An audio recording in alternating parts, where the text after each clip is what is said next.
Welcome back guys, welcome to my channel. So Sunday ಬೆಳಗ್ಗೆನೇ ಎದ್ಬಿಟ್ಟು ಒಂದು ಜಾಗಕ್ಕೆ ಹೋಗೋಣ ಅಂತ ಡಿಸೈಡ್ ಮಾಡಿಕೊಂಡೆ. ಸೊ ರೆಡಿಯಾಗಾಯಿತು. 4:30 ಎದ್ದು ಎಲ್ಲಿ ಹೋಗ್ತಾರೆ ಗೈಸ್? ಬೆಳಗ್ಗೆ ಎದ್ದು ಒಂದು ಸ್ಪೆಷಲ್ ಐಟಮ್ ಇದೆ, ಊಟದ ಐಟಮ್, ಅದನ್ನು ತಿನ್ನೋಕ್ಕೆ ಹೋಗ್ತಾಯಿದ್ದೀನಿ. ನಾನು ತುಂಬ ಎಕ್ಸೈಟೆಡ್ ಆಗಿದ್ದೆ. I have never tried this before.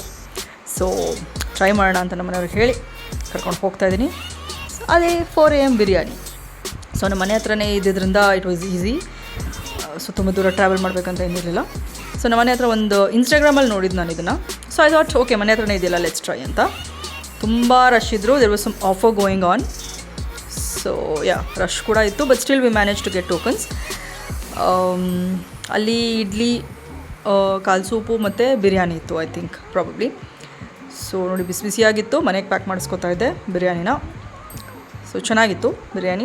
ಇನ್ನೊಂದು ಸ್ವಲ್ಪ ಇಂಪ್ರೂವ್ಮೆಂಟ್ ಇರ್ಬೋದಾಗಿತ್ತು in the taste, but otherwise the experience of having biryani early morning was very nice. So ನಾವು 2 ಬಿರಿಯಾನಿನ ಮನೆಗೆ ಪ್ಯಾಕ್ ಮಾಡಿಸ್ಕೊಂಡು ತೊಗೊಂಡ್ಬಂದ್ವಿ. ಸೊ ಅಲ್ಲೇ ಇಡ್ಲಿ ತಿನ್ನೋಣ ಅಂತ ಅನ್ನಿಸ್ತು. ಸೊ ಇಡ್ಲಿ ಕೂಡ ಟೋಕನ್ ತೊಗೊಂಡು ಬಂದು ಕೂತ್ಕೊಂಡ್ವಿ.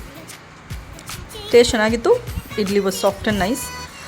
ಸೊ ಹೇಳ್ದಂಗೆ ಇನ್ನೊಂದು ಸ್ವಲ್ಪ ಸೂಪಲ್ಲಿ ಇನ್ನೊಂದು ಸ್ವಲ್ಪ ಇಂಪ್ರೂವ್ಮೆಂಟ್ ಬೇಕಾಗಿತ್ತು taste, but otherwise it was all fine. Experience was good. Early morning biryani ತಿಂದಿದ್ದು. So that's all for today. See you.